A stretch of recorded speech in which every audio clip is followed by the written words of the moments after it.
Nobody has had more of a breakout season than one of the most lovable young stars in today's NBA. Welcome Tyrese Maxey. Born November 4th, 2000, the 6'2" combo guard known for getting buckets, lightning fast speed, the strong touch around the rim, solidifying himself as one of the likely first-time All-Stars on his way to becoming the second most impactful Sixer lottery pick since the process behind MVP teammate Joel Embiid.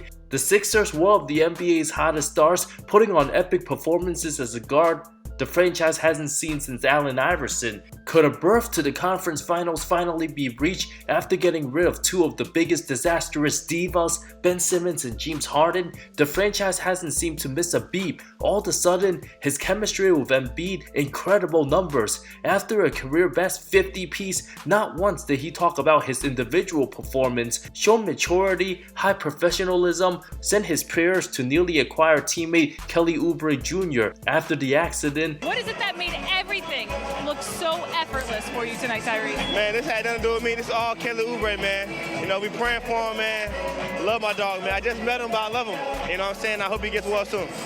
The perfect personality and attitude, Maxey unleashing to new heights after former All-Star teammate Harden embodies everything the opposite.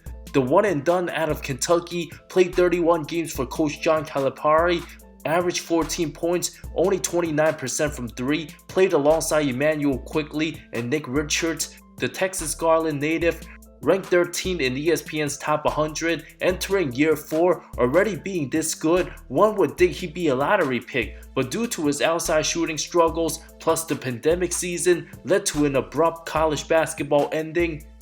Nobody will ever see the final results. Moving forward to the 2020 draft, pushed all the way to November 18th, no pre-draft workouts, many gambles, scouts relying on big names by what they did in high school. It was Georgia's Anthony Edwards with his jaw-dropping athleticism and high superstar potential that led him being the number 1 pick.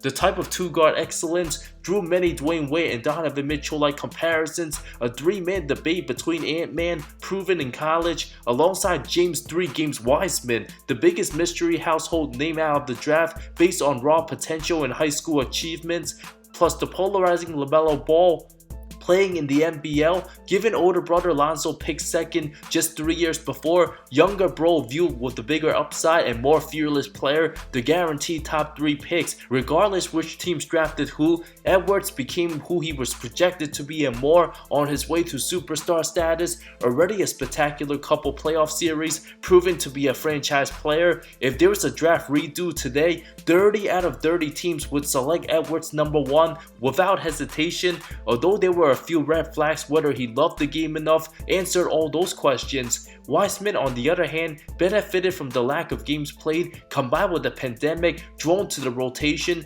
injury prone, lack of development, not enough footage to truly judge him, super low IQ. Golden State had enough, sent him to the Pistons with zero regrets, one of the prototypical guys who gets picked by everybody in pickup games only cause he's tall, but has no feel for the game or any idea what he's supposed to be doing out there. The biggest absolute travesty of the 2020 draft. Nobody's even sure if Wiseman at this point even gonna play more NBA games than Anthony Bennett.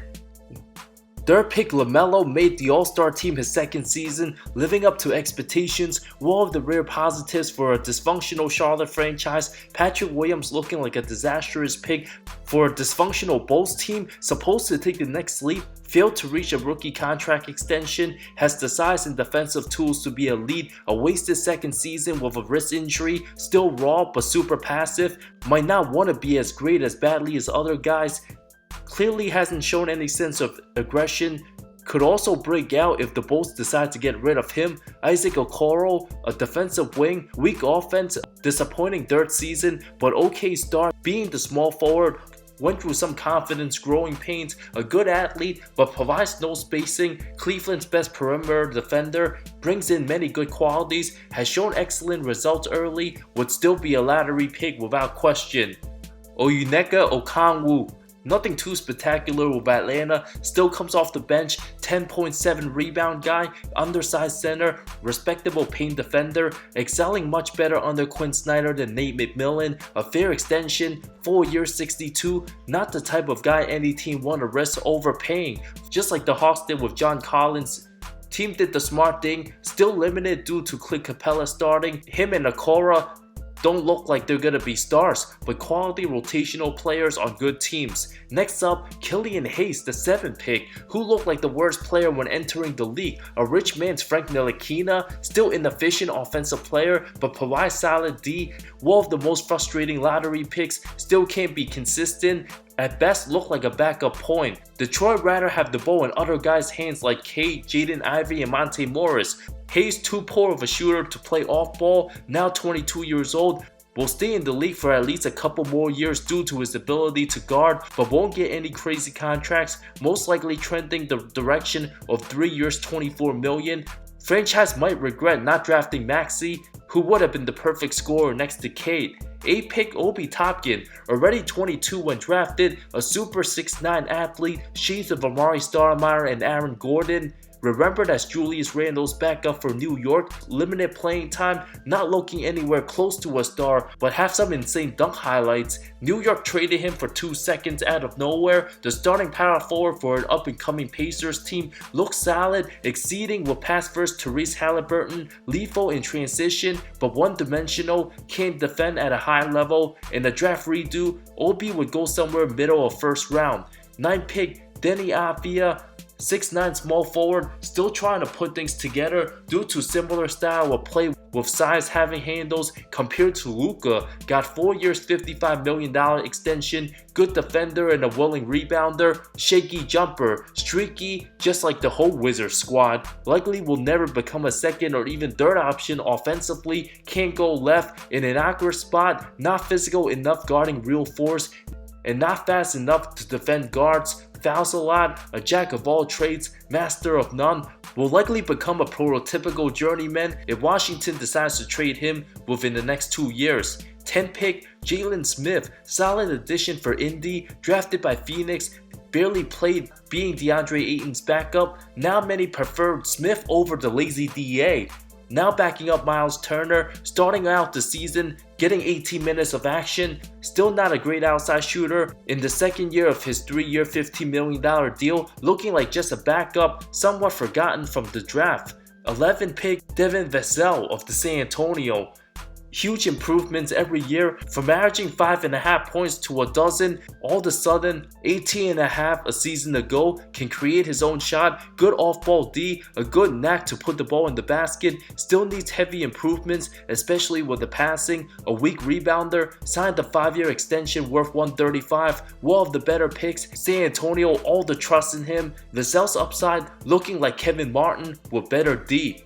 12th pick, the terrific Tyrese Halliburton, looking like a franchise player. Many would take him second behind Edwards. Imagine if Golden State picked him and started off backing up Steph Curry, they'd be contending for more championships, looking to take the superstar leap, perhaps be in the MVP conversation real soon. One of the premier point guards in the league, the Chris Paul point guard version of this era, one of the biggest steals, a win-win Kings-Pacer trade. Tyrese now has the chance to become the best player in Pacers franchise history, one of the purest floor generals you will find, many assist titles on the way, special player.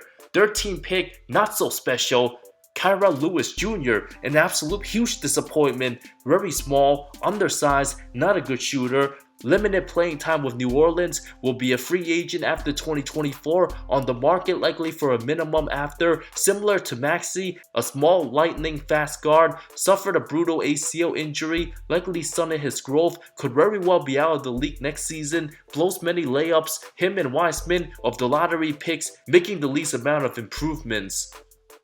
14th pick Aaron Nesmith of the Indiana Pacers found his identity playing for over 24 minutes, averaging a dozen points on a small market, no pressure. After drafted to a stacked Boston team, was never going to get much playing time in Beantown. One of the sleepers of the draft, extended to 3 years $33, looking like a sharp rotational piece.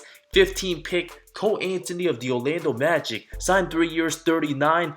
The 6th man for Orlando, double-digit scorer every season of his career, streaky at 6'2", got swagger and confidence, good positive energy, energetically jumps off the bench and celebrating when teammates hit big shots, but looking like a finished product. Many Magic fans prefer Markelle Fultz and Jalen Suggs over Cole due to their intangibles and feel for the game. Anthony still gets very sloppy at times, dribbles a lot, might hear his name in trade rumors soon. 16 pick Isaiah Stewart of Detroit. Many haven't heard from him since trying to chase after LeBron, but way better than James Wiseman. 4-year $64 million extension, not too shabby, good defensive energy. Sharing front court duties with Jalen Durham, only 6'8", will always be undersized at the 5, will be in the league for a long time if he continues working on his threes. Still age 22, a solid rotational player, starting at the 4 this season, looking to add more balance to his game, brings good energy.